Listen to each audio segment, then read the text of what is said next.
आप देख रहे हैं देश का विशाल नेटवर्क इंडिया टीवी लाइव, सच्चाई की सही आवाज। જ્ઞાનની દેવી સરસ્વતીનો સાક્ષાત્કાર થયો હોય તેવી ખાકસર પ્રાથમિક શાળા પીએમ શ્રી ગુજરાત ફરી એકવાર ગુજરાતના શૈક્ષણિક નકશા પર સોનાની શાહીથી અંકિત થયું છે। તારાપુર તાલુકાના આણંદ જિલ્લાની આ શાળાની પ્રતિભાશાળી બાળાએ રાજ્યકક્ષાએ ઝળહળતી સિદ્ધિ મેળવી છે અને શિક્ષણ જગતમાં પોતાના નામનો સૂરજ ઉગાવ્યો છે।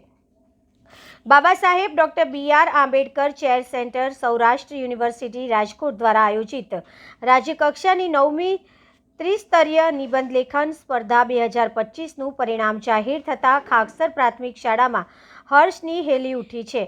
આ સ્પર્ધામાં ધોરણ 6 થી 8ની કેટેગરીમાં ખાકસર પ્રાથમિક શાળા પીએમ શ્રી ગુજરાત તારાપુર આનંદની તેજસ્વી વિદ્યાર્થીની કુમારી ચૌહાણ રશ્મિબેન ભરતભાઈએ સમગ્ર રાજ્યમાં પ્રથમ મેરિટ ક્રમાંક 1 પ્રાપ્ત કરી શાળા અને પરિવારના ગૌરવમાં અભૂતપૂર્વ વધારો કર્યો છે। રશ્મિબેનના શબ્દોમાં રહેલી શક્તિ અને તેમના વિચારોની ગહનતાએ નિબંધ લેખન સ્પર્ધાના આ મહામંચ પર પોતાનો સિક્કો જમાવ્યો હતો। ખાસ બાબત જણાવતા આચાર્યશ્રીએ કહ્યું કે આ દીકરી ગયા વર્ષે 2024-25માં પણ રાજ્યમાં પ્રથમ સ્થાન પ્રાપ્ત કર્યું હતું। આ ઉપરાંત બીઆરસી ડૉક્ટર રાહુલભાઈ રબારીએ રશ્મિબેનને અભિનંદન આપતા કહ્યું કે અમારી ગ્રામ્ય વિસ્તારની દીકરીઓ પણ રાજ્ય સ્તરે શ્રેષ્ઠતમ દેખાવ કરી શકે તે આ સફળતા દર્શાવે છે। રશ્મિબેન અન્ય વિદ્યાર્થીઓ માટે પ્રેરણા સ્ત્રોત બન્યા છે। તાલુકા પ્રાથમિક શિક્ષણ અધિકારી શ્રી ડી.એમ. નીનામા સાહેબે આ પ્રસંગને બિરદાવતા કહ્યું કે આ વિજય તારાપુર તાલુકા સમગ્ર શૈક્ષણિક પરિવાર માટે એક મોટી ઉપલબ્ધિ છે। રશ્મિબેનનું આ પ્રદર્શન અન્ય શાળાઓને પણ ઉત્કૃષ્ટતા તરફ પ્રેરશે। રશ્મિબેનના આ જ્વલંત વિજય બદલ તેમને યુનિવર્સિટી દ્વારા ગૌરવ સ્વરૂપ 10,000ના રોકડ પુરસ્કાર સાથે ભીમ પ્રજ્ઞા એવોર્ડ આપીને સન્માનિત કરવામાં આવ્યા છે। રશ્મિબેન માત્ર એક વિજેતા નથી પરંતુ તે ગુજરાતની તમામ દીકરીઓ માટે પ્રેરણાનું ઝરણું છે જેમણે જ્ઞાનનો માર્ગ અગ્રેસર થવાનું સપનું જોયું છે। ચીફ એડિટર ગણેશ રાવત, તમારા ગામ વિશે જણાવો। ખાકસર ગામ એટલે તારાપુર તાલુકાનું સૌથી છેલ્લું અંતરિયાળ ગામ। અત્યારે તો સારું છે પણ મેં વાતો સાંભળેલી કે બહાર ગામ જવું હોય તો 2 જ રિક્ષા હોય અને સરકાર દ્વારા પણ સવાર સાંજ 2 બસ આવે। આવું મારું ગામ હતું। અત્યારે હાલ સ્થિતિ સારી છે। શિક્ષણનો વ્યાપ વધતા મારી શાળા આજે પ્રગતિના પંથે છે।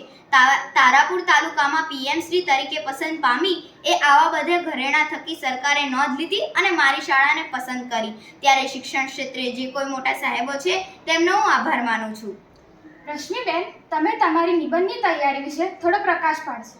મેં આ નિબંધ ફક્ત 3 દિવસમાં તૈયાર કર્યો છે।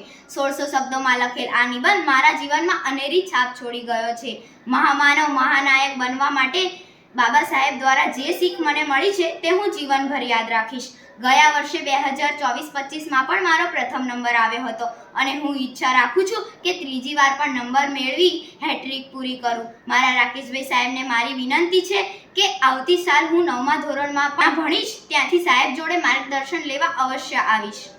રશ્મિબેન, તમારી નિબંધની તૈયારી વિશે જણાવો અને તમને કોને મદદ કરી તે વિશે જણાવો। હા, ચોક્કસ જણાવીશ। આ શાળામાં મારું 8મું વર્ષ છે।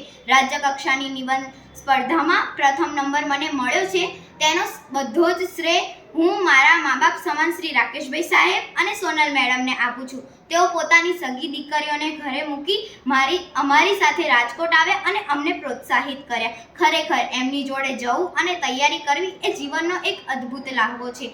મને એવું જ લાગતું કે હું મારા મમ્મી પપ્પા જોડે આવી છું અને અમને હોટલમાં જમાડતા અને જમવાનું પણ એ પીરસતા। આ ક્ષણ જોઈ મને મારી મમ્મીની યાદ આવી ગઈ। મારી મમ્મી ભલે ખાકસરમાં અમારા ઘરે છે, ભોજન પીરસીને મા બાપનો પ્રેમ અહીં સાહેબ અને મેડમ આપી રહ્યા છે। અંતમાં એટલું કહું છું કે જ્ઞાનની દીક્ષા આપી ગુરુએ મળ્યો કિનારો। શાળા પરિવારનો સહકાર એ જ જીતનો આધાર મારો। રાકેશભાઈ સાહેબ અને સોનલ મેડમે સજાવી સફળતાની કેડી। શાળાના आंगणे पामी हूँ सफलतानी मेड़ी। आभार। जय जय गरवी गुजरात। देश और प्रदेश की खबरों के लिए अभी सब्सक्राइब कीजिए इंडिया टीवी लाइव, साथ ही बेल आइकन को दबाना बिल्कुल ना भूलें जिससे सबसे पहले खबर आप तक पहुंच सके।